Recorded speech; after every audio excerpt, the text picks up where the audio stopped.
Bonjour, alors on va poursuivre donc ce chapitre sur les transformations. Donc vous avez vu des petits rappels sur ce que sont les symétries, la translation et la rotation. On va donc découvrir cette année une nouvelle transformation qu'on appelle l'homothétie. Donc pour ça, vous allez voir dans la petite vidéo un travail donc j'ai fait pour vous expliquer ce qu'est une homothétie et pour que vous en découvriez pour l'instant les bases. Donc, pour essayer de découvrir ce qu'est une homothétie, j'ai pris un polygone quelconque. Une homothétie, en fait, elle est définie par plusieurs choses. Il doit y avoir un centre, pardon. Donc ici, le centre sera le point O, et il doit y avoir ce qu'on appelle un rapport. Donc, si je prends l'homothétie sur GeoGebra, donc homothétie, je sélectionne ma figure, je sélectionne le centre, et vous voyez, donc il me demande un rapport. Un rapport à quoi? C'est quoi? C'est un nombre. Donc si par exemple je lui mets 3, voilà ce qu'on obtient. Alors, on va déplacer juste un petit peu la figure. Voilà. Donc, ce polygone, c'était ma figure de départ. Et donc, lorsque je fais l'homothétie de rapport 3 de centre O, voilà le nouveau polygone que j'obtiens. Donc, qu'est-ce qu'on constate? On constate que ce polygone, il est du même sens que la figure de départ et il est plus grand. Alors on va voir en fait que selon le rapport qu'on choisit, la figure sera pas sera pas tout le temps plus grande dans le même sens, etc. Alors pour ça, je vais effacer ma figure avec tous mes points qui ne me servent plus à rien.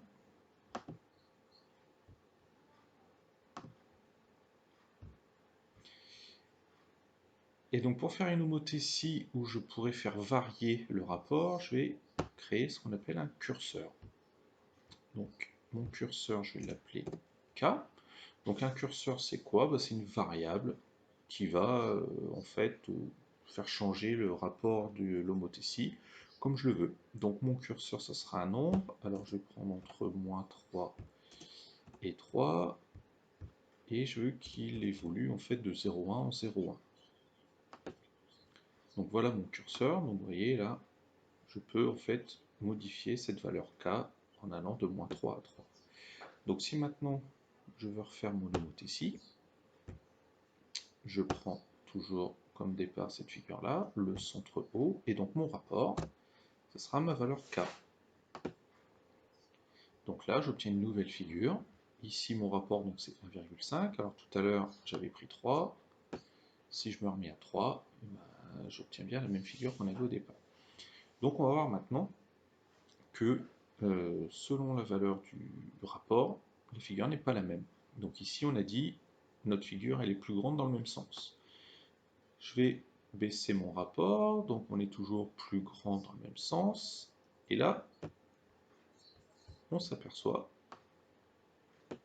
donc celle-ci, c'est toujours ma figure de départ, que ma nouvelle figure, elle est plus petite que ma figure de départ, et toujours dans le même sens. Et là, donc, j'ai un rapport de 0,4. Donc si vous regardez, quand est-ce que ça change? Là, on est plus grand, et quand on arrive à 1, les deux figures sont confondues. Par contre, dès que je passe en dessous de 1, j'ai une figure qui est plus petite. Mon rapport peut être aussi négatif. Alors je vais me mettre dans les négatifs. Et là on s'aperçoit d'une nouvelle chose, c'est que la figure elle est inversée par rapport à la figure de départ. Là elle est en sens inverse. Donc dès que je suis dans les négatifs, on va placer un petit peu, voilà, dès que je suis dans les négatifs, ma figure elle est toujours en sens inverse de celle de départ. Et on a aussi la remarque que, par exemple ici, elle est plus petite que la figure de départ, alors qu'ici, elle est plus grande. Donc là aussi, dans quel cas c'est plus petit? Et bien, il suffit de regarder. Là, je suis entre 0 et moins 1, elle est plus petite. Et en fait, dès que je suis en dessous de moins 1, la figure reste toujours dans le sens inverse, mais devient plus grande. Sachant que si je me mets à moins 1, là, eh ben, en fait, on va reconnaître la symétrie centrale. Donc, voilà comment est définie une homothétie. Une homothétie, en fait, ça agrandit ou ça réduit une figure. Là, j'agrandis ma figure de départ. Là, elle est réduite. Ici aussi. Mais ce qu'il faut retenir, c'est que selon la valeur, ma figure sera également dans le même sens ou dans le sens inverse que la figure de départ.